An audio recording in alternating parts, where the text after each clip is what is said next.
Digo buenas tardes y a todos, pero sabiendo que este acto, esta conferencia y el coloquio se transmite en streaming, entonces saludo también a aquellos que están o estarán escuchando este acto, bien sea ahora o quizá habría que decirles Egunon o incluso Gabón, puesto que una vez que estas palabras que yo estoy diciendo y la imagen también pasa al tercer entorno, es decir, a las redes telemáticas, la noción de tiempo cambia.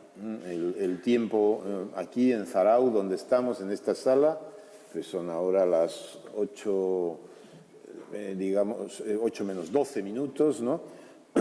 Pero en el momento en el cual hay una serie de aparatos tecnológicos superpuestos a mí mismo, o sea, en las cámaras, la estructura, las redes, entonces este acto, lo que digan ustedes y lo que estoy diciendo yo, pasa a otro espacio que es exactamente el tercer entorno. O sea, por lo tanto, quiero decir con ello que este acto, aunque se celebra en un local del segundo entorno, en esta sala de conferencias, se está celebrando y se está desarrollando también.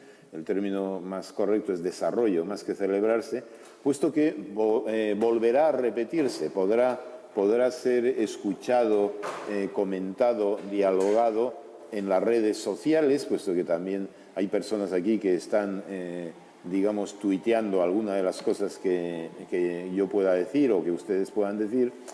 Y es importante, este es el tema de la conferencia de hoy, es importante, por lo tanto, que vean ustedes que aparte de la gente que estamos aquí físicamente, corporalmente, hay otra gente conectada con nosotros a distancia, que pueden estar en cualquier parte del mundo. Eso es un primer ejemplo de tecnogente. Y en este caso, quien actúa como tecnopersona, pues soy yo mismo. O sea, soy yo mismo en la medida en la cual soy persona, tengo, digamos, un currículum, una trayectoria, una personalidad jurídica también, como se ha dicho, investigador de Ikerbasque, ha escrito a la Universidad del País Vasco, pero en este momento, por el mero hecho de tener todo un sistema tecnológico en torno a mí, alrededor mío, o incluso adherido a mi propio cuerpo, en ese momento mismo, en parte soy tecnopersona también, sin dejar de ser persona. Y bueno, pues este es un poco el tema que les quiero plantear, que las tecnologías de la información y de la comunicación, conforme se han desarrollado, y ya llevan ya varias décadas desarrollándose, han llegado al punto de generar una nueva noción de persona. Y en ese sentido, creo que esto es algo que nos concierne a todos, es un tema de gran relevancia que será un placer comentar con ustedes. Bien, yo de todos modos en estos temas ya llevo años investigándolos y trabajando en ellos. El marco general que propuse hace ya bastantes años es que a finales del siglo XX se ha producido una revolución tecnocientífica, parte de la cual es Internet o la revolución en la web o la revolución digital, como también se le suele llamar. Pero la revolución tecnocientífica es mucho más amplia, desde luego, que Internet, desde luego que las tecnologías de la información y de la comunicación y desde luego también que el mundo digital.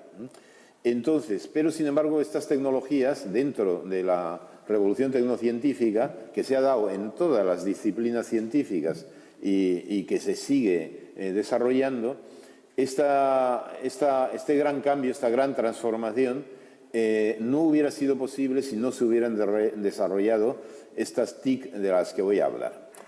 Pero como José Mari ha hablado del programa NanoBio Infocogno, y está mencionado esta convergencia tecnológica entre las nanotecnologías, las biotecnologías, las tecnologías de la información y las ciencias cognitivas o tecnologías del conocimiento. Esto es un programa que surgió en el año 2001 en la National Science Foundation y que, a mi entender, es el motor de la revolución tecnocientífica en el siglo XXI. Como derivación de ese programa, en este momento hay otros dos grandes programas, uno norteamericano y otro europeo, que son los programas Brain y Human Brain, en donde ya, digamos, la revolución tecnológica llega a nuestro cerebro y las tecnologías se implantan en nuestro cerebro. Yo en este momento las tecnologías, para que pueda haber streaming, solo las tengo superpuestas pues a la oreja, al cráneo, etcétera, etcétera, ¿no? O sea, y el micrófono pues cerca de mi boca, ¿no? Pero, digamos, en la medida en la cual estas tecnologías vayan entrando en nuestros cerebros, mediante chips que sean biológicamente compatibles, que sean emisores y receptores y que simulen o desarrollen las funciones cognitivas o funciones sensoriales también que los seres humanos tenemos, entonces en esa medida se dará un paso fundamental, más radical todavía, hacia las tecnopersonas. Quiero decir con ello que si me interesa el tema de las tecnopersonas, desde hace pues, 2 o 3 años en realidad me ocupo de estas cuestiones, es porque desde el año 2001 ha surgido un macroprograma tecnocientífico muy importante, con derivaciones en el 2009 y 2010, en donde ya las tecnologías de la información y la comunicación se imbrican, se insertan en nuestro sistema nervioso, en nuestro cerebro, en nuestro cuerpo, y en esa medida ya el desafío el salto a las tecnopersonas va a ser mucho más, va a ser un salto cualitativo. Bien. Y también estos temas los he tratado en este libro, Entre cavernas, de Platón al cerebro, pasando por Internet, en donde actualizo las hipótesis de mis libros anteriores, en particular las del 1999 de Los Señores del Aire, y ese libro, pues si ustedes se toman el trabajo de anotar mi correo electrónico, con mucho gusto yo se lo enviaré el PDF, quiero decir, puesto que es un libro que no se imprime, sino que ya se distribuye exclusivamente en formato digital y con mucho gusto, ya digo, este libro Entre cavernas, de Platón al cerebro, pasando por Internet, con mucho gusto se lo remitiría a quien esté interesado en él.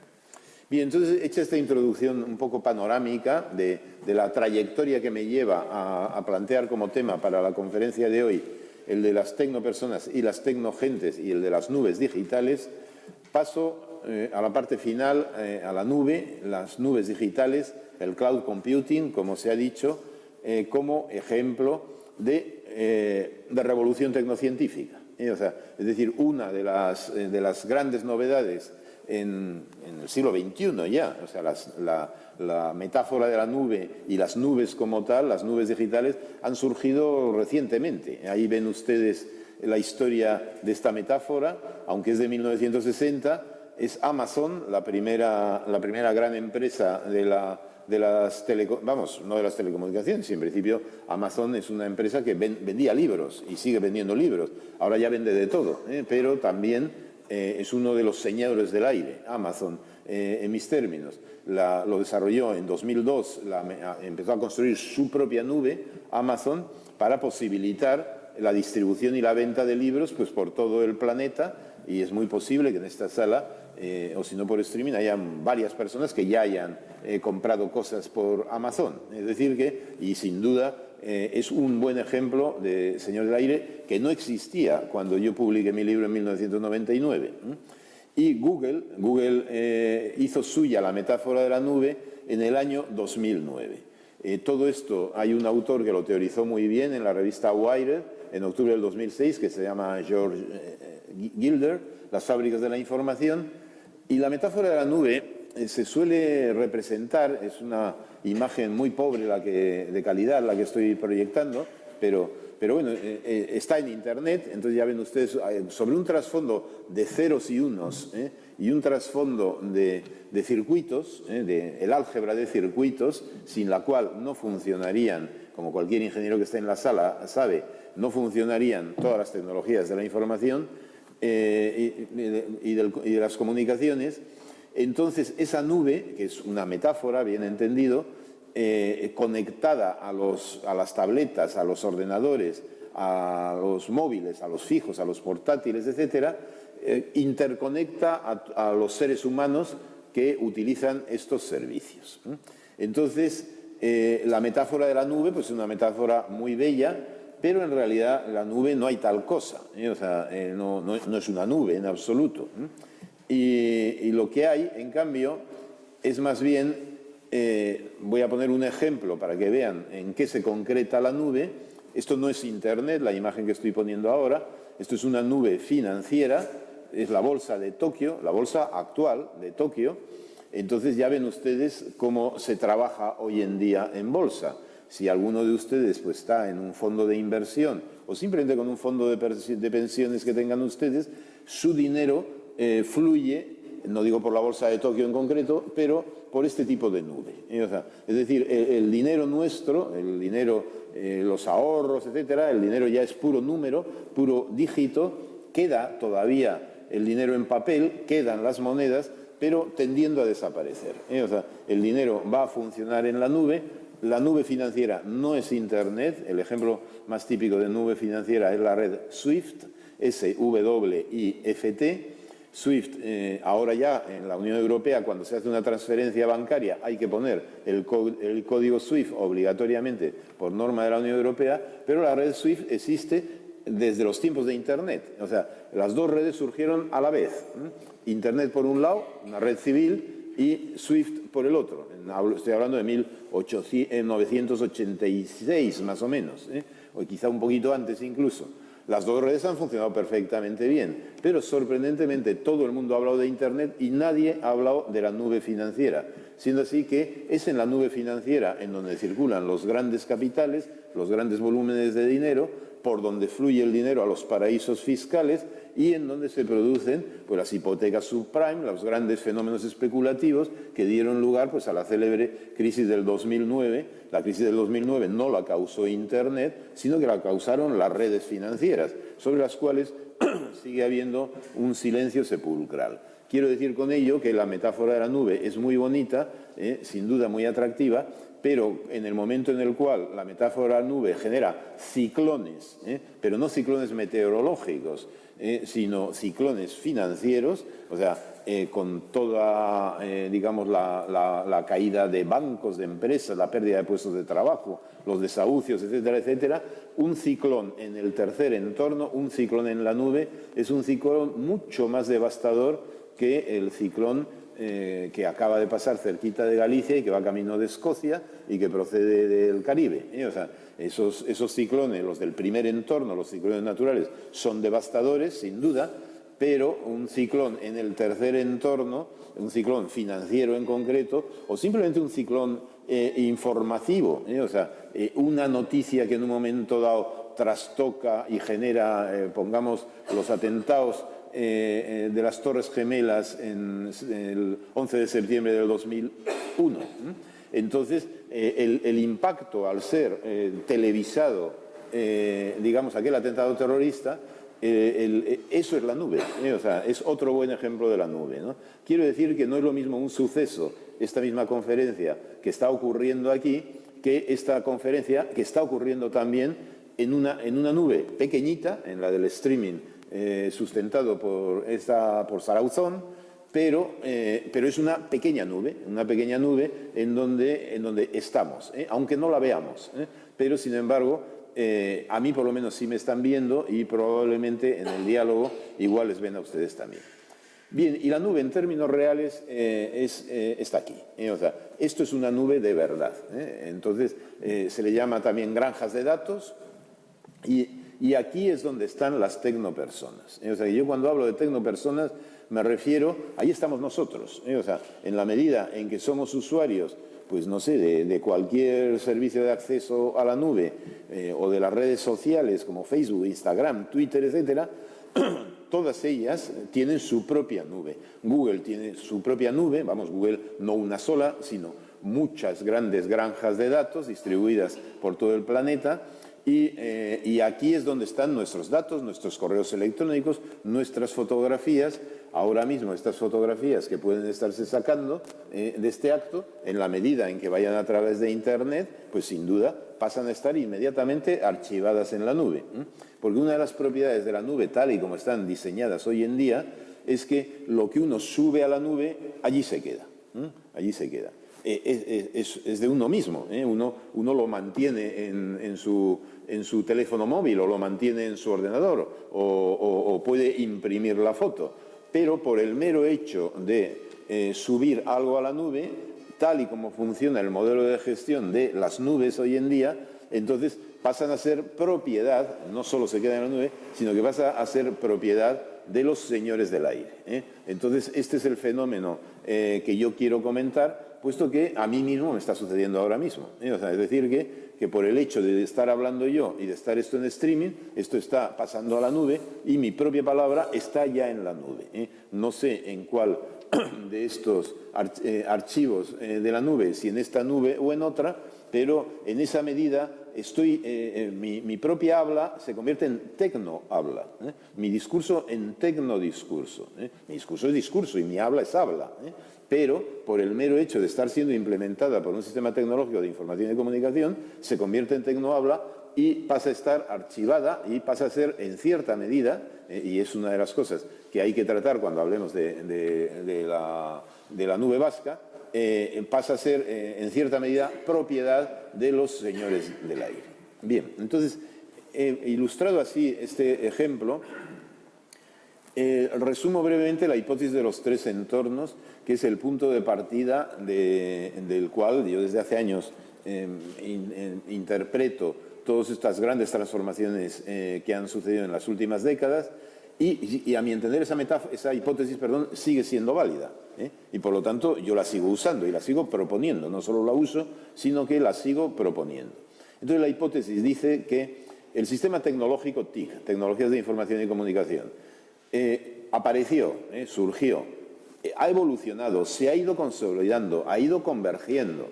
O sea, en este momento el gran ejemplo de convergencia tecnológica es el teléfono móvil. O sea, que es, por un lado, efectivamente, teléfono, por otro lado, televisor, por otro lado, ordenador, por otro lado, se escribe allí, por otro lado, saca fotos. Es decir, que múltiples funciones tecnológicas se han concentrado en ese solo aparato, y esto se ha producido en los últimos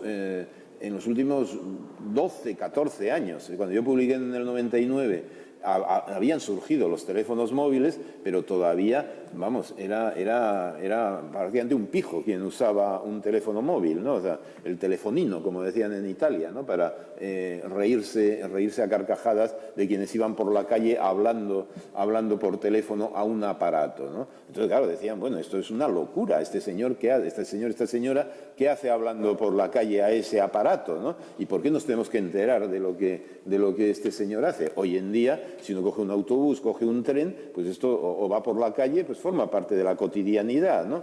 Esto es el tercer entorno superponiéndose al segundo entorno, a las calles, a los trenes, a los autobuses, a nuestras casas, etcétera, etcétera. Y por lo tanto, esto hablo de consolidación del sistema tecnológico TIC. Pues bien, este sistema tecnológico, conforme ha ido evolucionando y consolidándose, ha generado, en virtud de la teoría general de sistemas, una propiedad emergente, ha generado una propiedad emergente que es ni más ni menos que un nuevo espacio social. Entonces, esta es la hipótesis del tercer entorno, o sea, un sistema, conforme se va consolidando, desarrollándose y evolucionando, genera emergencias. Esto es la teoría, es la tesis principal de la teoría general de sistemas. Entonces, mi hipótesis es que, en concreto, ese sistema tecnológico, a partir de un cierto momento dado, generó una propiedad emergente tan relevante, tan importante, que es ni más ni menos que un espacio social. Y lo llamo tercer entorno, precisamente porque, en primer lugar, está obviamente en torno a nosotros mismos. O sea, todos andamos con tarjetas de crédito en nuestro bolsillo, en nuestro bolso. Progresivamente, ahora ya se tiende cada vez más a que se pague ya a través con el teléfono móvil. En Finlandia ya está desapareciendo el dinero papel, o sea, ya prácticamente todo es dinero electrónico. La tendencia clara es esa, ¿no?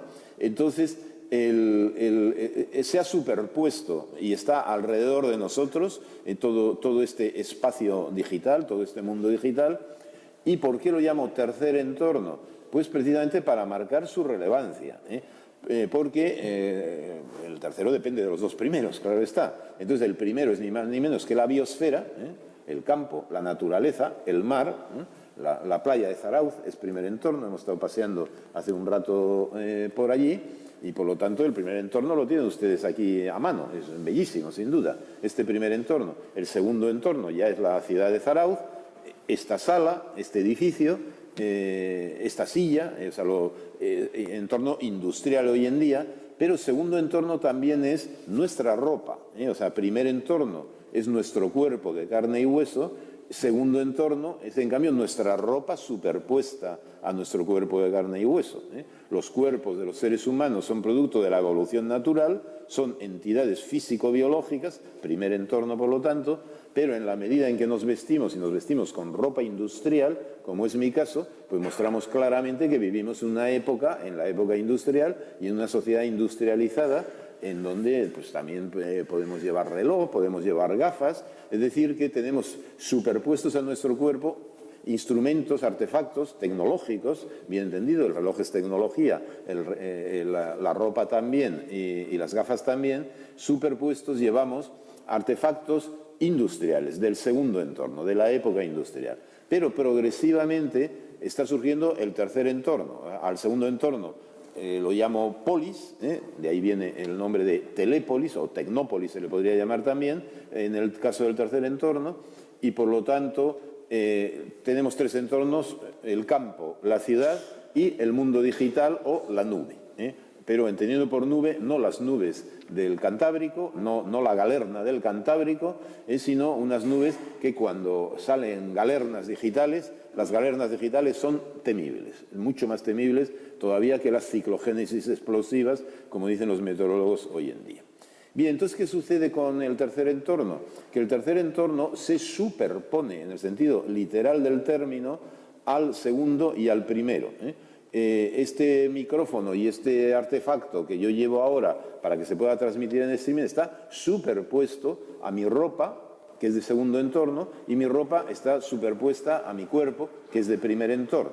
Bueno, pues exactamente igual sucede con esta cámara, que es tercer entorno, superpuesta a una sala de segundo entorno, con los micrófonos que hay aquí, y en general este edificio está superpuesto al primer entorno, que es la tierra que está debajo de este edificio.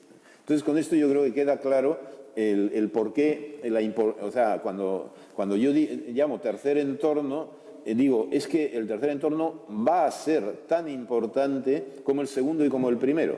Y que la biosfera es importante para los seres humanos, indispensable. O sea, sin aire no podríamos vivir. Pero una cosa es el aire atmosférico, el aire con la composición de oxígeno y de otros gases que tiene, o sea, la atmósfera. Segunda modalidad de aire, podría poner el aire oxigenado, pero voy a poner como ejemplo el aire acondicionado.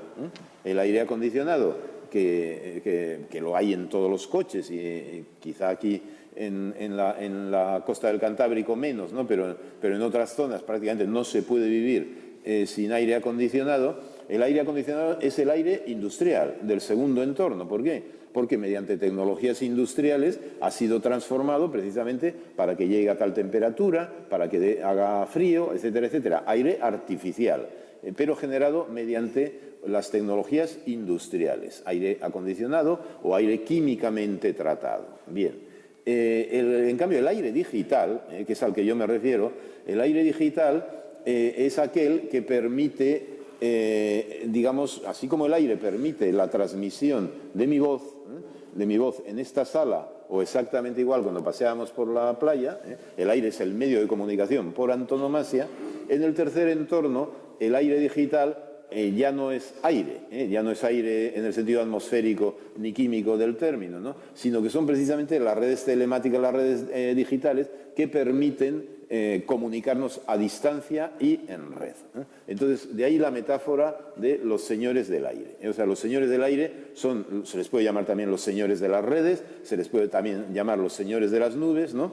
Entonces, este tercer entorno, estas redes digitales, es algo mucho más complejo que Internet. Esto lo he dicho muy brevemente de entrada, no voy a insistir en ello. pero Internet es una modalidad del tercer entorno, pero hay redes militares. En este momento los Estados Unidos de América y su presidente en concreto, Donald Trump, ha tejido en torno a Corea una red militar espectacular de altísima precisión, de tal manera que misil que saliera de Corea sería parado y destruido inmediatamente. Esto hay que hacerlo, o sea, conseguir que un misil a la velocidad que sale efectivamente sea detenido y destruido inmediatamente. Esto es la tecnoguerra, es la guerra de nuestra época, ¿no? Y bueno, de esas redes militares nadie habla, pero están, o sea, funcionan. Las redes financieras, acabo de aludir a ellas, hay las redes científicas, las redes que permiten pues, conectar con, no sé, con los satélites que están explorando Marte, que están explorando Plutón, que están el Hubble mismo, etcétera, etcétera, ¿no? Quiero decir con ello que hay una gran cantidad de redes, no muchas, pero redes telemáticas muy importantes, y una de ellas es Internet. Es la red civil, pero está la red científica, la red financiera, la red militar como mínimo. Y luego está la zona oculta de Internet, la Internet profunda, en donde ahí lo que haya ahí ni se sabe. Ni se sabe porque los buscadores como Google, Yahoo, etcétera, no acceden a la Internet profunda. Entonces, y ahí en la Internet profunda, diríamos, son como los subterráneos, diríamos, el subaire del tercer entorno, ¿no? Entonces, lo que es la vida en ese mundo, en ese submundo, a eso no me voy a referir. Y bien entendido que los tres entornos estos se superponen a lo que, dependiendo de el término que cada cual prefiera, se le suele llamar tradicionalmente sujeto, alma, espíritu, mente, etc., ¿no? Es decir, que tenemos el cuerpo superpuesto a nuestra mente, a nuestra alma, a nuestro espíritu, nuestra ropa y nuestra casa y nuestro lugar de trabajo superpuesto en el segundo entorno ya a nuestro cuerpo físico, y hoy en día, y creciendo, tenemos ya superpuesto el tercer entorno a nosotros mismos. Bien, esta es la hipótesis de los tres entornos. Entonces, la segunda hipótesis es la de los señores del aire, y consiste en decir que este nuevo espacio social, que ha sido posibilitado por las tecnologías de la información y la comunicación, está ya colonizado. O sea, aquí ya se repartió el bacalao, por así decirlo. O sea, por muy reciente que sea, precisamente la gran batalla que ha habido en los últimos 20 años es por adquirir cuotas de poder en este nuevo espacio en el mundo digital. Y estos son los señores del aire. O sea, las grandes empresas transnacionales que se han peleado por tener cuotas de audiencia en televisión, cuotas de usuarios en las redes sociales, o a través de en YouTube, por ejemplo. En el fondo es Manuel Castells lo llama el principal medio de comunicación del mundo, YouTube. Entonces, digamos, estas grandes empresas transnacionales, señores de las redes, señores de las nubes, señores del aire, etcétera, etcétera, son aquellas que gestionan las infraestructuras, por lo tanto, las telefónicas entre ellas, o sea, y no voy a dar los nombres, pero tenemos todos en mente. Sí voy a dar el nombre de uno, que es Euskaltel. O sea, Euskaltel ya es un agente vasco, o por lo menos sensibilizado hacia lo vasco, que para la construcción de la nube vasca, que es mi propuesta, debería de tener un papel importante. Y entonces, en ese sentido, Euskal Herria tiene ya un pequeño señor del aire, no es comparable. O sea, Euskaltel en realidad no es más que, depende de una multinacional, o sea, no es más que vamos, como se dice, es una no sucursal, sino una franquicia, de alguna manera, ¿no? O sea, pero en cualquier caso, en la medida en que está fuertemente comprometido con la cultura vasca y con el desarrollo del mundo digital a través de la telefonía, pues es un agente relevante, un señor de la nube vasca, de la Euskal Haizea o como prefieran ustedes llamarla. Bien, entonces, dicho esto, paso al siguiente punto. ¿Qué ocurre cuando un usuario se compra un aparato de estos, cualquiera, un ordenador, una tableta, un teléfono móvil, o simplemente accede a un nuevo software o a una nueva aplicación? Me refiero a aplicaciones relativamente importantes, ¿no? Entonces, hay un momento clave, absolutamente clave, en donde a uno le dicen, ¿acepta usted las condiciones de uso de esta aplicación o de este aparato? Y aparecen dos pantallitas, acepto o no acepto. Y luego en letra muy pequeña, si quiere usted información de qué significa aceptar, abra esta pestaña, ¿no? Yo aconsejo, siempre lo hago, que por lo menos una vez en la vida nos tomemos la molestia de abrir esa pestaña antes de decir acepto o no acepto, leer esa letra pequeña. Es un documento, suelen ser documentos, ahora los han simplificado, pero porque remiten a otros documentos anteriores.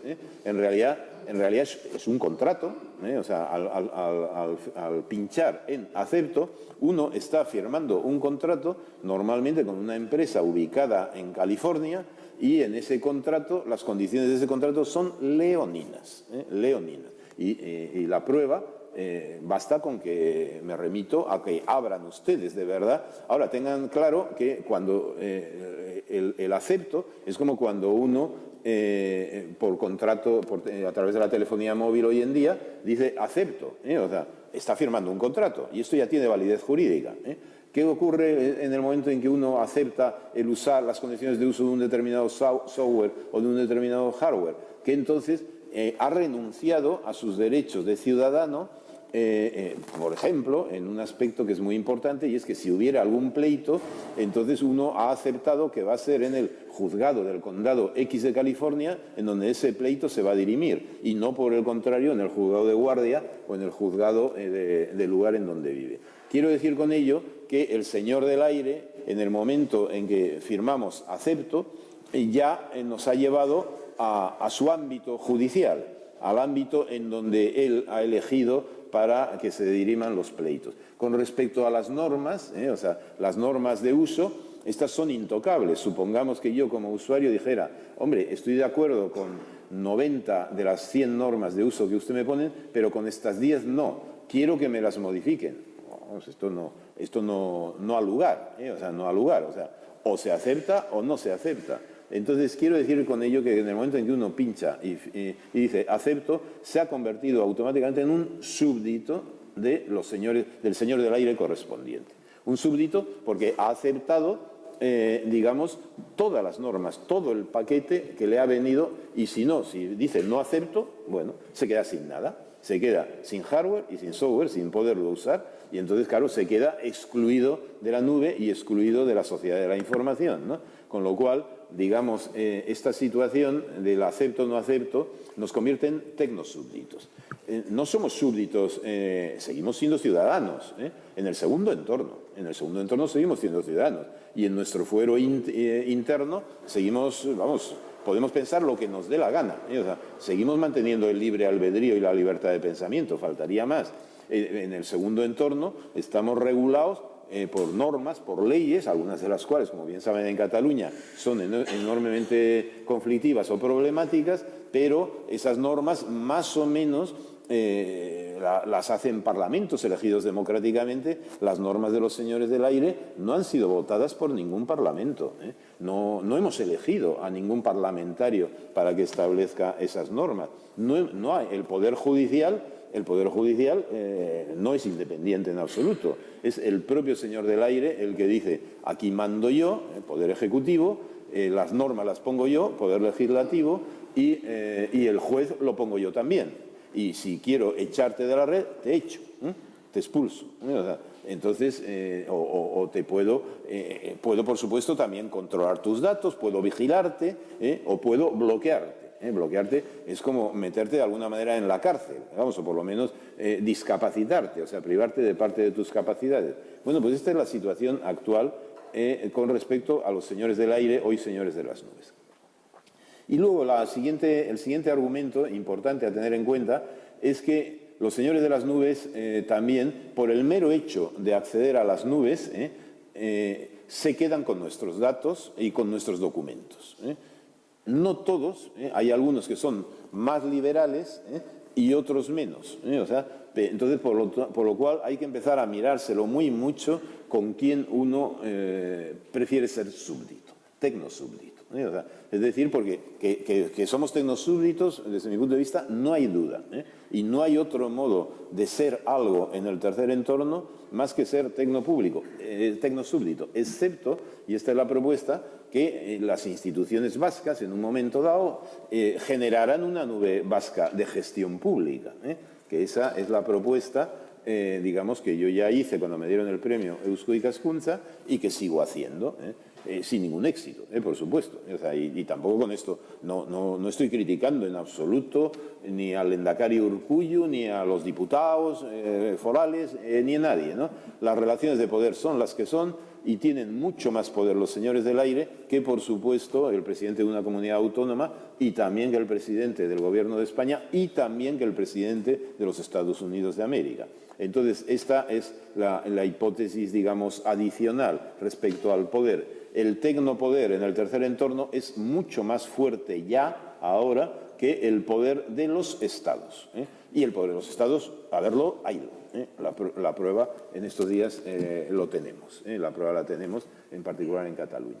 Pero el tecnopoder es mucho más poderoso y entonces por eso yo creo que la hipótesis de los tres entornos, la distinción entre poder y tecnopoder, ¿cuál es el tecnopoder? Aquel que se ejerce única y exclusivamente a través de las tecnologías de la información y de la comunicación. Bien, pero el siguiente argumento es, como estaba diciéndolo, es que los señores del aire se quedan con nuestros datos por el mero hecho de acceder a sus servicios. Y esto, como lo hemos aceptado, porque hemos dicho acepto, entonces, como lo hemos aceptado, sin leer la letra pequeña, y si no lo aceptáramos nos quedaríamos sin nada, entonces estamos obligados, es un trágala, dicho en términos clásicos, ¿no?, del castellano. Entonces, como estamos obligados, y por eso la condición de súbdito, entonces acumulan nuestros datos de uso. No me refiero a nuestros datos privados. Hay una agencia de protección de datos que está muy preocupada, y está bien, yo no estoy en contra de las agencias de protección de datos, con los datos personales de uno, sus preferencias, no sé, políticas, sus aficiones, etcétera. Esto está regulado. Pero lo que en cambio no está regulado ni está protegido en absoluto son nuestros datos de uso. Y ahí es donde uno se retrata. O sea, donde uno se retrata es como si, digamos, por el mero hecho de ir paseando tú y yo hoy por la playa de Zarauz, hubiéramos tenido, digamos, un dron detrás de nosotros que nos hubiera ido no solo grabando nuestra conversación, sino mirando a ver qué es lo que a qué mirábamos, a dónde mirábamos, etcétera, etcétera, ¿no? Esto es lo que sucede en el tercer entorno. O sea que todo lo que hacemos navegando en el tercer entorno, todo va quedando registrado, grabado, etcétera, y por lo tanto los datos que obtienen sobre nuestras preferencias, sobre nuestros gustos, sobre nuestras relaciones, con quiénes hablamos, cuánto tiempo hablamos, a dónde vamos en Internet, qué curioseamos, qué películas vemos, si las pirateamos o no las pirateamos. Dejan piratear, sin problema ninguno. O sea, ¿por qué? Porque les interesa mucho más los datos de cómo se piratea y quiénes piratean. Ya vendrá el momento en el cual, digamos, apliquen normas más severas a estos usuarios. ¿Se acuerdan ustedes de las tarjetas de crédito? Las tarjetas de crédito, ¿recuerdan ustedes que eran gratis? ¿Se acuerdan ustedes perfectamente? Eran gratis y hoy en día ninguna es gratis, o sea, ninguna. Normalmente, vamos, uno tiene que tener una cuenta muy sólida en un banco para que le den la tarjeta sin pagar por la tarjeta y para que no le cobren por cada operación en la tarjeta. Claro, conseguir, si un señor del aire, pongamos Google o pongamos Facebook o Twitter o Instagram, cualquiera de ellos, me da igual. Apple ya lo ha hecho con la música. Apple, por cada música cobra 0,1 céntimo, me parece. O sea, 0,1 céntimo en iTunes, ¿no? Claro, 0,1 céntimo no es nada. O sea, no es nada y, bueno, en fin, será un céntimo. No voy yo a estar pendiente por un céntimo. Pero si son millones de usuarios quienes cada vez que oyen una música pagan un céntimo a Apple, es una fuente de ingresos absolutamente fantástica. Y pensando también que si uno lleva músicas a Apple y las mete en la nube, inmediatamente se quedan con la música esta misma. O sea, bien, entonces, dicho esto, esta es la base de la tecnoeconomía. O sea, esto es una economía novedosa, no es la economía industrial en absoluto, porque es una economía en donde la riqueza la generan los usuarios. Esta es la clave, por lo tanto, de mi argumentación ya en el libro del 99.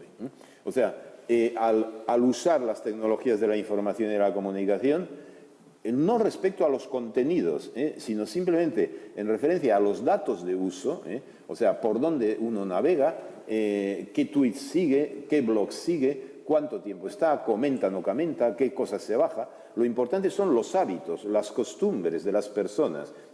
Y entonces, en la medida en que el señor del aire va teniendo todos esos datos de lo que yo hago en el tercer entorno, entonces se va haciendo con mi tecnopersona. Se entiende ahora ya, creo, algo ya mejor lo que es la tecnopersona. La tecnopersona no soy yo, la tecnopersona es el conjunto de datos que mis acciones en la red, mis acciones en el mundo digital o en el tercer entorno generan, y estos datos pasan a ser propiedad y pasan a ser gestionados por los señores del aire. Quiero decir que las tecnopersonas, por eso les decía que las tecnopersonas estamos en las nubes, literalmente estamos en las nubes, porque no nosotros, o sea, nosotros somos personas, pero generamos tecnopersonas y estas sí que están en las nubes. Entonces, dicho muy resumidamente, yo reivindico los derechos de las tecnopersonas.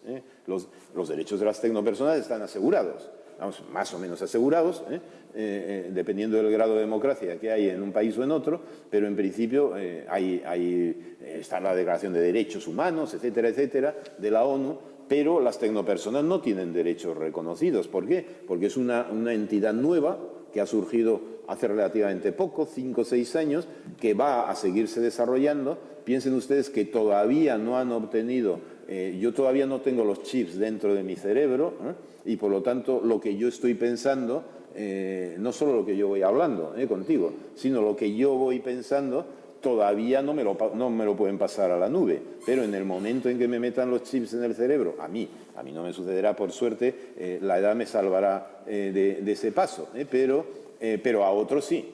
O sea, a otros seguro que les va a suceder. ¿Por qué? Porque se está investigando enormemente sobre cómo, sin trepanar el cerebro, bien entendido, mediante campos magnéticos en concreto, cómo se puede acceder a las redes neuronales y investigar desde fuera del cerebro, cuáles son los procesos en las redes neuronales y no solo qué áreas funcionan en el cerebro, sino qué redes se interconectan cuando sucede tal y cual cosa, en fin, ir generando datos de cómo funciona el cerebro. Si algo es importante para los Big Data, para los data, son los datos del cerebro. O sea, el cerebro genera datos de manera gigantesca, es un generador de datos monumental, y entonces es absolutamente prioritario en los programas Brain y Human Brain conseguir acceder a los datos que se generan en el propio cerebro y en general saber cómo procesa el cerebro los miles de millones de datos con los cuales actúa. Bien, pues con esto ya hemos entrado en materia. No hay democracia ninguna en el tercer entorno. Esto no, vamos, creo que ya de lo que he dicho anteriormente se infiere mi postura al respecto. Y sin embargo hay millones de personas conectadas a las redes digitales y a Google y a Internet. O sea, pero lo que no se puede confundir es masificación con democracia. O sea, porque haya millones de personas en una ciudad, eso no significa que la ciudad sea democrática, en absoluto. Para que haya democracia tiene que haber una organización de la polis. O sea, tiene que haber una polis, dicho en términos griegos. No entro en la cuestión de si tiene que haber un Estado o no, o sea, pero una polis desde luego, o sea, que no es lo mismo polis que Estado. Bien, en cualquier caso, en la nube no hay república ninguna, es un espacio público, pero privado, o sea, es decir, es un espacio en donde puede entrar cualquier persona que cumpla las normas y haya firmado el contrato y haya dicho acepto, y ahí hay millones de personas que entran y entonces, por lo tanto, parece que es un espacio público, pero en realidad es un espacio privado, porque ahí todo lo que se está haciendo pasa a ser propiedad, los datos, no los contenidos, pero sí los datos de lo que se hace pasan a ser propiedad del señor del aire. O sea, el señor del aire, por entrar en la nube, ya ha puesto la caja, vamos, está cobrando en datos, no en dinero. Los servicios son gratuitos, ¿por qué? Pues porque el poder actual es la información y no el dinero. Y esta es la segunda, la otra gran transformación derivada de la tecnoeconomía. O sea, el hecho de que acumular datos y digamos, saber gestionar y capitalizar los datos es preferible que tener un capital en el sentido financiero o dinerario del término. Quiero decir con ello, habría mucho que hablar sobre estas cosas y no me voy a extender más, pero piensen ustedes que ya Google y Amazon y Facebook también, ya han pedido la licencia como agentes financieros a nivel global. O sea, es decir, ¿por qué? Porque ya como acumulan tal cantidad de datos, ahora ya lo que quieren es, digamos, hacer cash, o sea, convertir esos datos, que es su poder auténtico, en dinero. Bien. Bueno, entonces hablar de soberanía de los ciudadanos en la nube, esto es un sarcasmo, o sea, esto es como, en fin, no enterarse de dónde uno vive, o sea, digamos, ver el mundo con orejeras, no hay división de poderes, o sea, no hay poder judicial global, a ver qué juez es capaz de investigar el cómo procesa Google mis datos o cómo procesa Facebook los datos o Twitter los datos que ahora mismo se están emitiendo sobre mi propia conferencia. O sea, no hay juez competente, con capacidades tecnológicas. Tendría que ser un tecnojuez. Tecnojueces hoy por hoy todavía no hay. Y entonces yo pido que surjan tecnojueces. O sea, tecnopolicías sí que hay ya. O sea, lo que se llama la policía científica. Pero tecnojueces no. Un juez que sea capaz de localizar delitos en el flujo de los datos, en las grandes redes telemáticas, esto requeriría, vamos, nuevas titulaciones, sin duda que sucederán dentro de unas décadas, pero por ahora no hay. Y lo que sí es claro es que los estados, ante esta nueva modalidad de poder, pues su poder está menguante. Sigue existiendo el poder de los estados, pero es claramente menguante y está subordinado al poder de los señores del aire. ¿Por qué? Pues porque a cualquiera que pasa a gobernar un estado, un gobierno, le puede suceder que le saquen sus propios datos.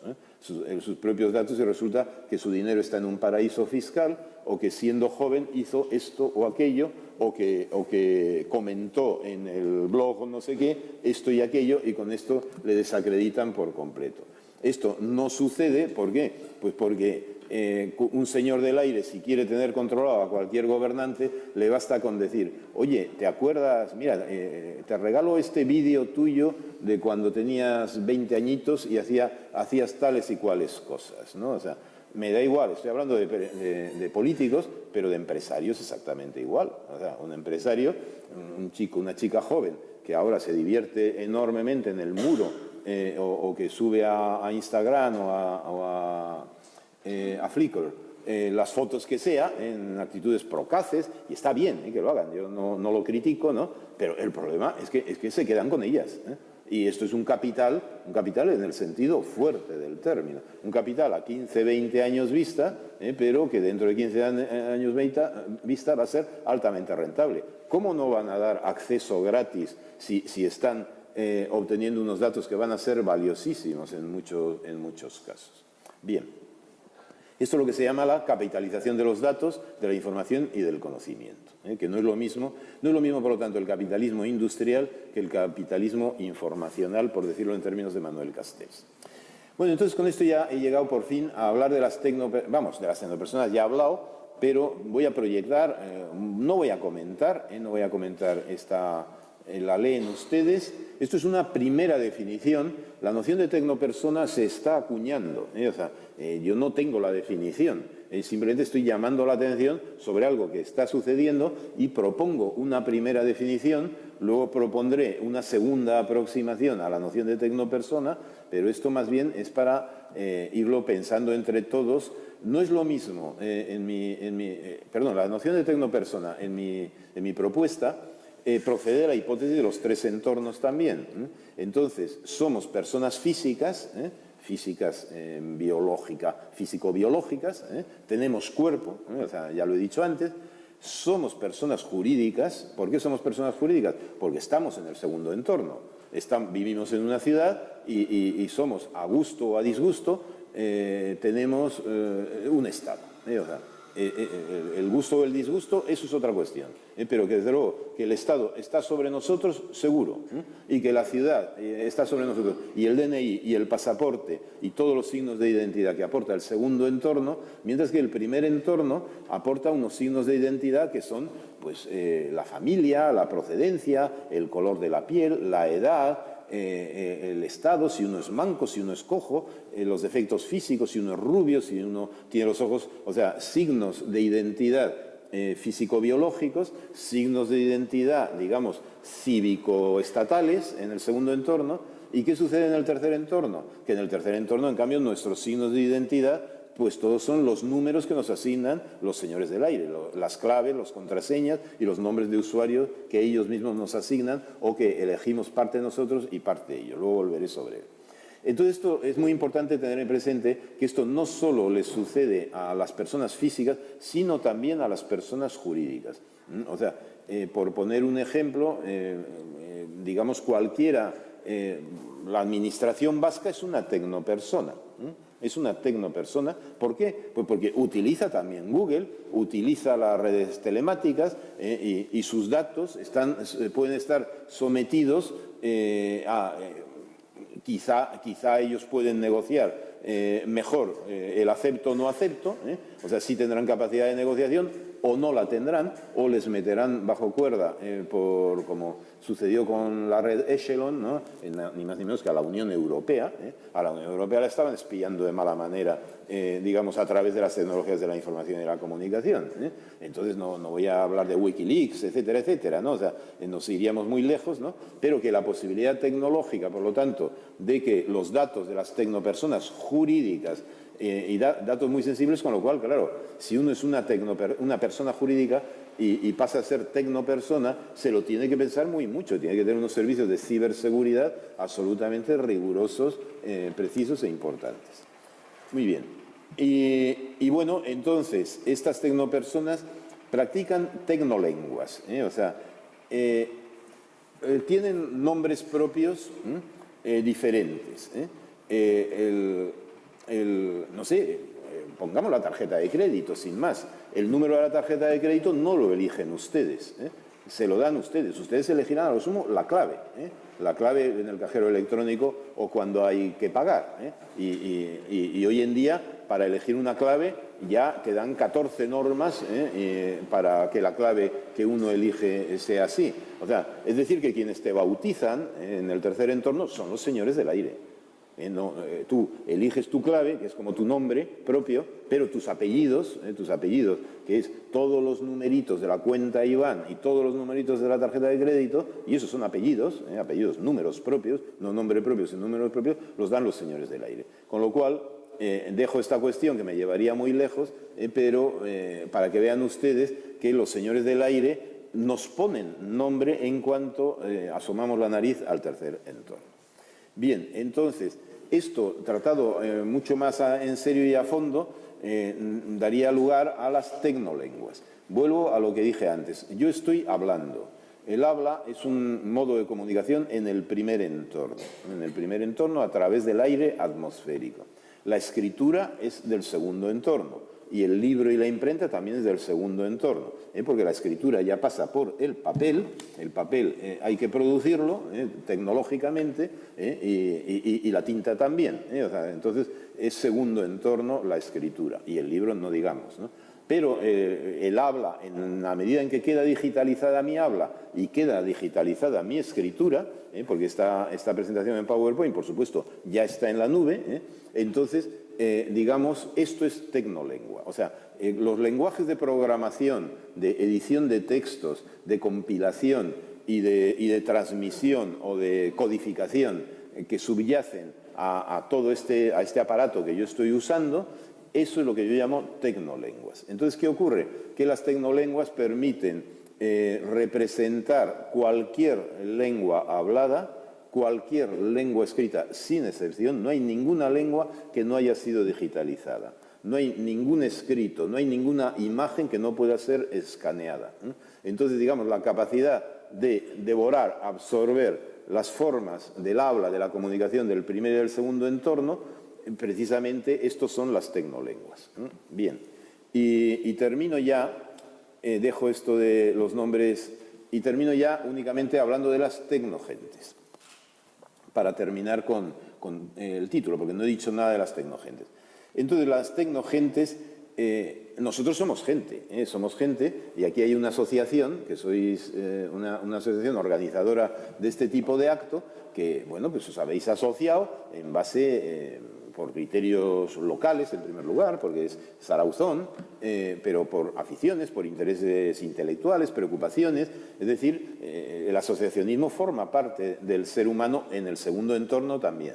Pero en el tercer entorno hay una nueva forma de asociarse, que es simplemente por el uso de una determinada aplicación informática. O sea, por el mero uso de una misma tecnología, entonces, aunque uno no sea consciente de ello, el señor del aire sí que es consciente de ello. O sea, yo tengo a todos mis usuarios. Utilizo el término tecnogente, pero podría llamar, y el término no es mío, podría llamar tecnorebaño, perfectamente bien. Entonces, o sea, nosotros por el mero, esto es de Jérôme Palmier, uno de los grandes históricos, el inventor del término realidad virtual, uno de los grandes históricos del Silicon Valley. Lo que pasa que digamos, está contra los señores del aire, aunque los conocía desde joven, al Steve Jobs y al Bill Gates y a todos ellos, ¿no? Entonces, digamos, él utiliza también el término, no de los señores del aire, pero sí de los señores de las redes, en su libro del año 2010.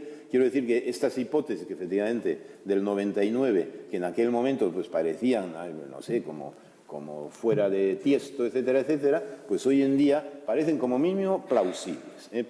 Bien, entonces, termino por lo tanto diciendo, ¿qué es una tecnogente? Pues eso, aquel grupo de personas que pueden estar distribuidas por todo el mundo, por todo el planeta, y distribuidas también en el tiempo, insisto en ello, o sea que una cosa es la presencialidad aquí en este acto y otro lo que estén oyendo por streaming, pero serán tecnoescuchas de esta conferencia que estoy dando, quienes dentro de 3 meses, 6 meses, etcétera, la escuchen a través de las redes telemáticas. Es decir, que la noción de tecnogente no implica coincidencia física o presencial, sino que es en la red, es gente en la red. O sea, entonces esta noción de gente en la red creo que es muy importante, es algo novedoso y es, junto con la noción de tecnopersona, la propuesta que les quería hacer. Los ejemplos, supongo que los habrán leído ustedes. Para mí es una tecnogente cuando hay una masa de personas viendo un partido de fútbol, tecnogente. Pueden ser de un equipo o del otro, pero están distribuidos por todo el planeta.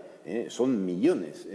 Cuando los grandes espectáculos deportivos los ven millones de personas, o cuando ven un debate, o simplemente una catástrofe. O sea, una catástrofe, por ejemplo, yo el otro día, viendo el incendio de Vigo, pues claro, estuve viendo lo que sucedía, ¿no? Pero seguro que habría, pues no sé, vamos a suponer, 2 millones de personas viendo lo que sucedía, entre comillas, en directo. La catástrofe había generado a la tecnogente. O sea, es decir, que son las propias tecnologías, en la medida en que concitan, aglutinan en un momento dado o durante un cierto tiempo a cientos, a millones de personas, genera una nueva noción de grupo humano, de grupo social, y esta es la propuesta mía de tecnogente que con mucho gusto comentaré con ustedes, porque ya el tiempo pasó. Muchas gracias.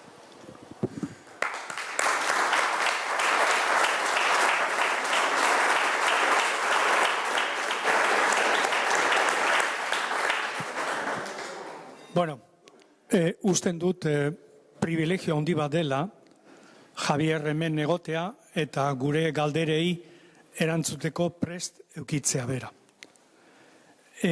Si les parece bien, a ver, cuando propusimos el título de la conferencia, hubo alguien que se nos acercó y nos preguntó, ¿vamos a hablar de política? Algún otro nos preguntaba, bueno, vamos a hablar de máquinas, de ordenadores.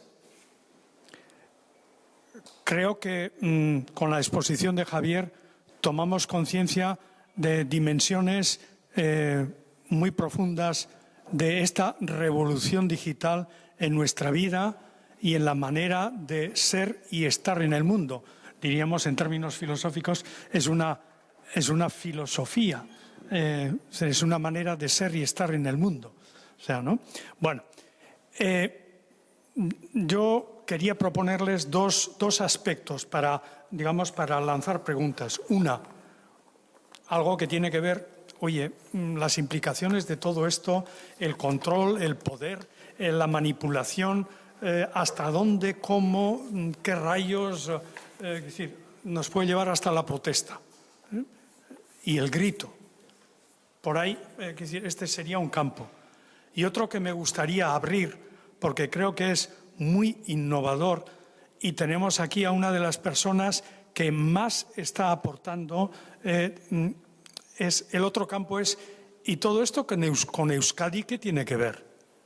Y con el euskera en la nube, Euskadi en la nube, es decir, sería otro campo en el que pudiéramos hacernos preguntas. No tiene más valor que una sugerencia, es decir, todo lo que tenga que ver con funcionamiento, la falta de democracia, control, manipulación, todo eso, hasta el límite que cada uno quiera, pero creo que también sería muy provechoso reflexionar de eta gure herria mundu hontan nun zer etorkizunik eta gure hizkuntza.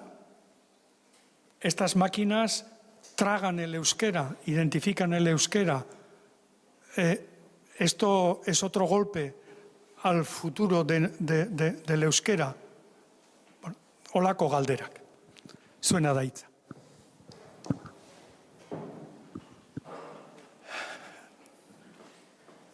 A ver. Otra. Sí. A mí me parece que lo más temible de este asunto es la pérdida de la privacidad de las personas y la verdad es que no sé qué antídoto se podría aplicar aquí, porque el acceso a todas las informaciones, en fin, la formación que pueda tener una persona, las novedades a las que pueda acceder, las cosas que el entorno físico le impide llegar a conocer, pues con todas estas nuevas tecnologías, con el Internet y con todo esto, pues realmente expande mucho la capacidad de una persona para tener una vida más creativa en este mundo, para permitir acceder, por ejemplo, a una entrevista con Jean-Paul Sartre, por ejemplo. Y la verdad es que yo me he quedado un poco deprimido o un poco triste por las potencialidades de sojuzgamiento que tiene el dominio de la disposición de los datos por los señores del aire que has designado tú. Y no sé qué decir, me gustaría que comentaras eso un poco más. Eskerrik asko. Bueno, vamos a ver, dos cosas. En primer lugar, los señores del aire son muy buenos, o sea, son muy buenos, lo hacen muy bien. Es gente de altísima calidad tecnológica, son los mejores, dicho en términos clásicos, ¿no? O sea, sí cabría hablar, por lo tanto, de una aristocracia en el tercer entorno, aristocracia tecnológica, bien entendido, ¿no? Y efectivamente, digamos, para ser un señor del aire hay que haber desarrollado unas capacidades tecnológicas, económicas, de gestión, de comercialización. O sea, hay que ser una empresa de altísimo nivel, ¿no? O sea, y esto que quede claro. En segundo lugar, desde el punto de vista de la oferta, que ellos dan, por ejemplo, de búsqueda de información, pensemos en Google, son extraordinarios. Esto es, o sea, uno en YouTube pues puede ver conferencias de Sartre y mil cosas, ¿no? Entonces, digamos, el éxito es total del tercer entorno, ¿no? Entonces, mi idea, y yo no soy tecnófobo en absoluto, o sea, yo soy partidario de que estemos en ello, o sea, y sin duda, o sea, hablábamos aquí antes de empezar la conferencia, cuando en el año 2001 Román Sudupe y Patxi Baztarrika, y con esto voy a entrar en la cuestión del euskera muy brevemente, crearon el plan Guipúzcoa, se llamaba en aquel momento, y fue un éxito total. Venía la iniciativa de la Unión Europea, pero el territorio histórico de Guipúzcoa fue pionero en todo el Estado español y también en la Comunidad Autónoma Vasca, y esto es el mérito hay que reconocerlo, ¿no? Bien, yo estaba entre los expertos, precisamente porque había publicado el libro Los Señores del Aire 2 años antes, ¿no? Entonces, ¿qué sucedió? Pues eso ha permitido, digamos, luego voy a la cuestión de la privacidad, pero, digamos, ha permitido que las tecnologías de la información y comunicación, en concreto, en referencia a la lengua vasca, al euskera, se han desarrollado bien.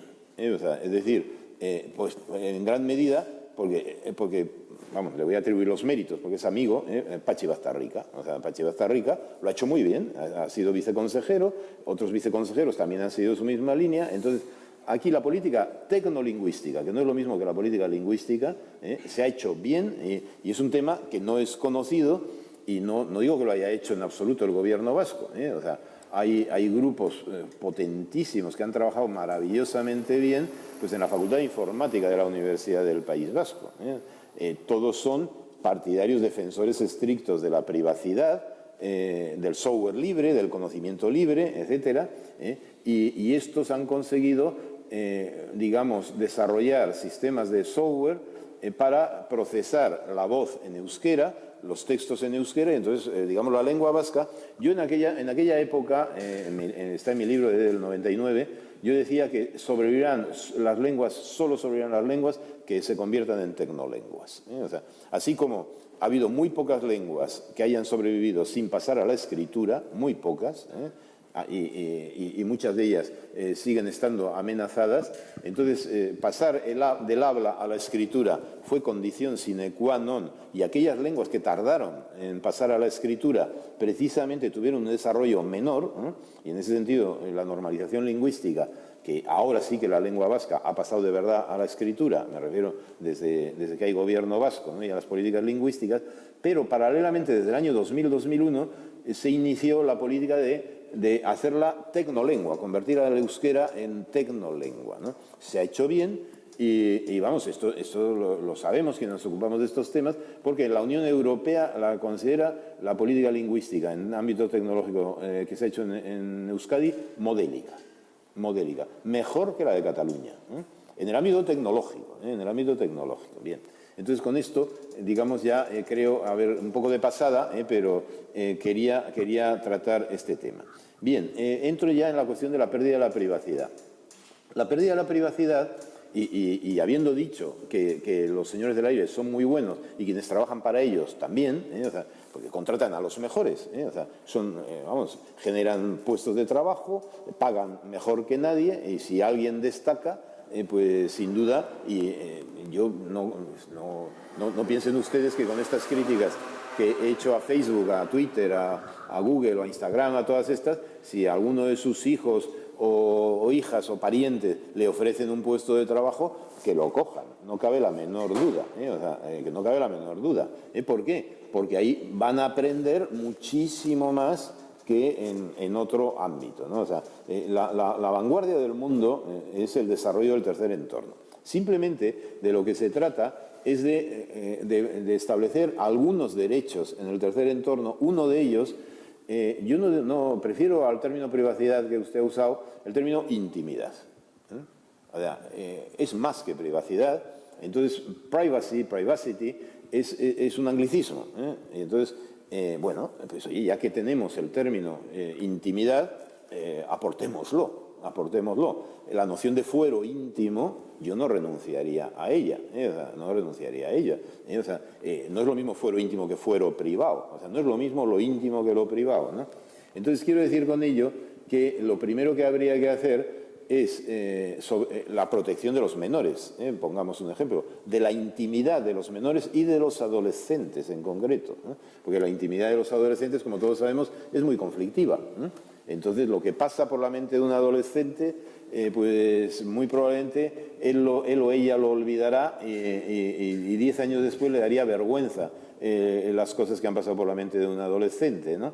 Entonces, claro, si el señor del aire, eso que pasa por la mente del adolescente, lo conserva cuidadosamente, pues bueno, esto es una invasión, vamos, de delito, pero vamos, de lesa humanidad, ¿eh? O sea, y entonces, por ahí va mi propuesta, es decir, que haya una concienciación por parte de los usuarios, reivindicando el derecho a la intimidad de sus datos, o sea, y entonces, y esto, pues esto no lo van a hacer los estados ni los gobiernos, en absoluto. Los estados y los gobiernos no están, ni siquiera la Unión Europea está en condiciones de negociar con los señores del aire. ¿Por qué? Porque los señores del aire se atienen a la legislación norteamericana, ¿no? O sea, entonces, con lo cual, podrán negociar en el ámbito de si exceden el Tribunal de la Competencia, etcétera, ¿no? Pero en el ámbito de los derechos de los usuarios, yo soy el gestor de usuarios de Google y digo, oiga, yo, mire, aquí tengo el acepto de este señor y de esta señora, pero, segundo argumento, yendo a lo de los adolescentes, que no he terminado con él, un adolescente no está en condiciones de firmar un contrato, ¿no? O sea, y sin embargo, al pinchar acepto, está firmando un contrato. Esto llamó la atención, no a ustedes, o sea, no quiero alarmar, pero vamos, esto habría que reflexionar un poco, ¿no? A ver por qué se pueden firmar contratos en el tercer entorno y no así en el segundo entorno, sin tener la mayoría de edad, ¿no?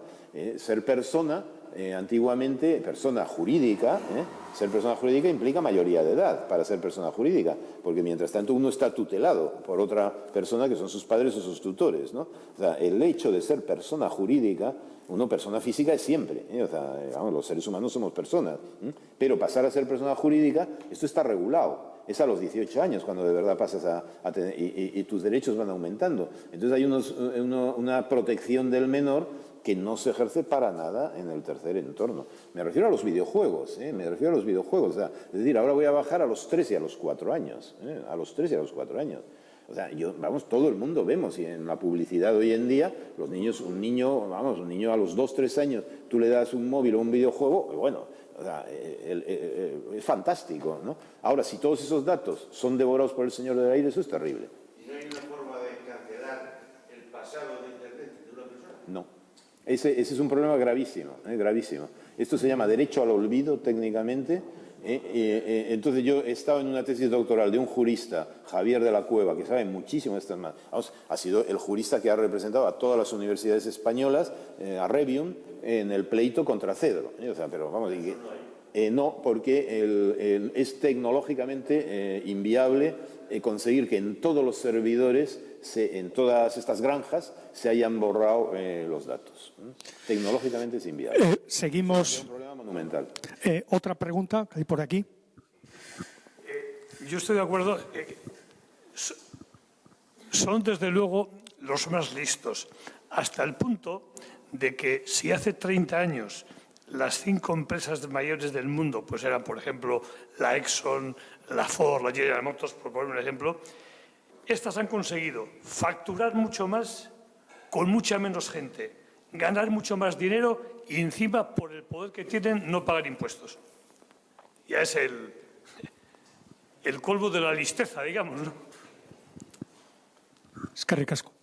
Sí, vamos a ver. Bueno, facturar mucho más, sin duda, que facturar mucho más, y además los datos, yo mismo, hoy no lo he hecho, pero yo mismo en algunas conferencias suelo empezar mis conferencias sobre estos temas proyectando lo que eran las 5 empresas o 10 empresas más ricas del mundo hace 20 años, hace 10 años y ahora. Las 5 primeras son estos señores del aire de los que yo estoy hablando, las 5 primeras.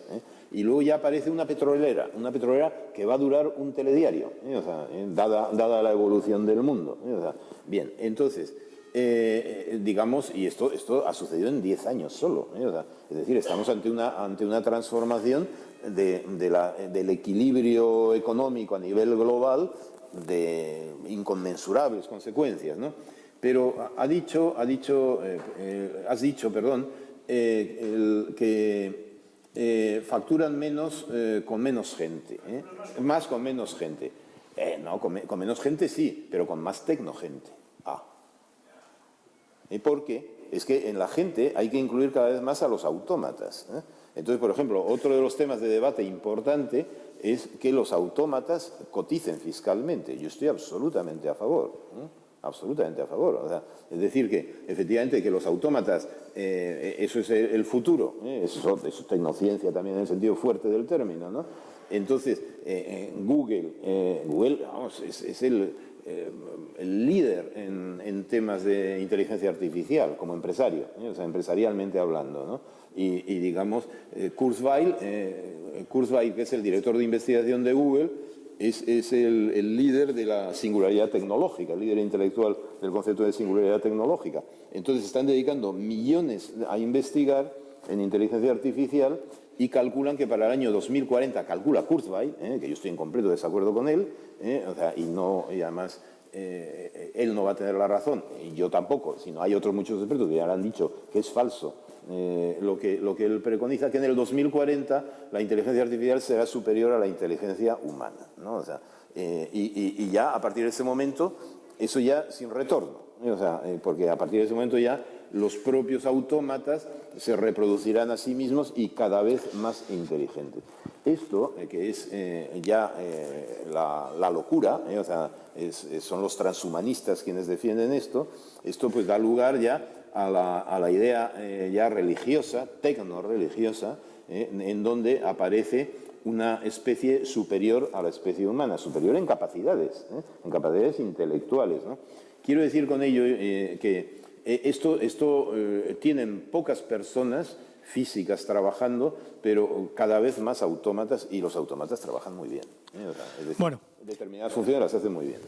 Hemos oído las 9, amaitzear gaude, hemen galdera bat eta beste bat azkena. Bueno, en primer lugar, decirte que me ha gustado mucho tu exposición, felicidades. Y lo que yo quería comentar es, a mí me ha preocupado cuando has dicho que el tema del entorno 3 está ya ocupado por los señores del aire. Entonces, ¿habría posibilidad de coger hueco, lo que estabas tú comentando un poquitín sobre, has hablado de Euskaltel o has hablado de cualquiera, en términos sobre todo vasco, donde pudiéramos entrar, pero hay hueco, sitio donde poder hacer algo de esto? ¿O habría que empezar a preparar ya un entorno 4? No, entorno 4 hoy por hoy es impensable. Digamos, es impensable porque no hay tecnología que dé soporte a esa entidad. De haber un entorno 4, sería en el ámbito de los nanocosmos, en las nanotecnologías. O sea, la gran transformación que se avecina, aparte de esto que he comentado, es a escala nanométrica. Ahí es impensable lo que va a suceder al respecto. Bien, entonces, pero volviendo a la cuestión, y siendo pragmático, porque en estos casos las relaciones de poder son las que son, yo creo que no me equivoco mucho al describir en grandes pinceladas, bien entendido. Entonces, una política prudente por parte de las autoridades, no solo políticas, sino también económicas, o sea, empresariales y universitarias, o sea, digamos, lo que es la economía del conocimiento, o sea, la triple hélice, ¿no? Administraciones, empresas y universidades. Entonces, tendría que haber ahí un pacto estratégico que no es posible generar una nube digital que sea competitiva con las grandes nubes de los señores del aire, pues porque si fuera posible, los que la harían serían inmediatamente fichados por los señores del aire y les ofrecerían 10 veces más de salario y se los llevarían, ¿no? Bueno, entonces, dicho esto, la única posibilidad es el pacto. O sea, de nuevo, la vieja estrategia del pacto, que tanto se ha practicado en Euskadi, en Euskal Herria en general, ¿no? Es decir, pero el pacto con los señores, con algún señor del aire, con algún señor del aire. Entonces, a cambio digamos, no digo de ponerse a su servicio, o sea, pero sí un pacto, un pacto estratégico, ¿no? De tal manera, y esto le puede interesar precisamente, pero no voy a terminar, por motivos de la estructura de la lengua vasca, porque la estructura de la lengua vasca es extremadamente interesante desde el punto de vista de los metadatos. Esto lo saben los informáticos, que son los que me lo han contado a mí, ¿no? Es decir, la lengua vasca, dada su estructura gramatical tan antigua, puede ser una lengua de mediación entre lenguas de estructuras completamente distintas. Y esto a un señor del aire le interesa estructuralmente. Y lo digo porque mi hija está estudiando en Londres, sabe euskera, sabe inglés, y el hecho de que hable euskera a los londinenses les interesa extraordinariamente. Estoy haciendo neurociencias. Bueno, beste galderarik baldin badago, minutu bat, ez. Bueno, lehenik, agradecerte, Javier. Estamos muy contentos porque creo que las ventanas que nos has abierto y las reflexiones que nos has hecho, creo que nos ayudan a tomar conciencia de nuestra situación y de nuestra responsabilidad como ciudadanos. También como tecnociudadanos. Y este es un ámbito de reflexión para Zarautzon muy interesante. Es decir, y creo que esta pequeña aportación para que unos cuantos zarauztarras tengamos unas referencias de nuestra situación como ciudadanos que queremos ser activos, creo que es una inmensa contribución. Benetan, Javier, txalo handi bat, eskerrik asko.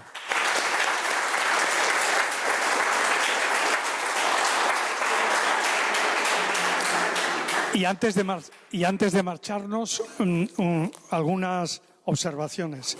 Este sábado organizamos el recorrido desde Deva al Astur para conocer una obra de ingeniería de los años 20, muy interesante, y que tiene que ver también, bueno, con lo público y con lo privado, porque al comienzo y al final del canal de agua había dos centrales eléctricas que pugnaron con otras centrales eléctricas que al final fueron absorbidas por otra central eléctrica.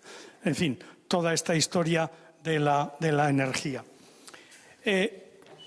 Luego, el 7 de noviembre tenemos el acto que ya he citado de Zarautzen Ciencias Blai, donde 5 zarauztarras, mujeres, nos van a exponer las investigaciones de primer nivel en las que están trabajando.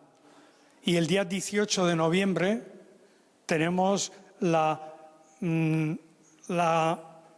vuelta de la visita que hicimos a nuestros amigos de Ustaritz para entender y comprender la organización social, sobre todo en el ámbito cultural, que en Ustaritz existe. Pues el día 18 vienen nuestros amigos de Ustaritz para conocer Zarautz y la organización cultural, social y política de Zarautz. Bueno, esto es nuestros eventos futuros, y el día 28 el tema del patrimonio de Guipúzcoa, de la mano de Fermín Leizaola. Eskerrik asko, zuei.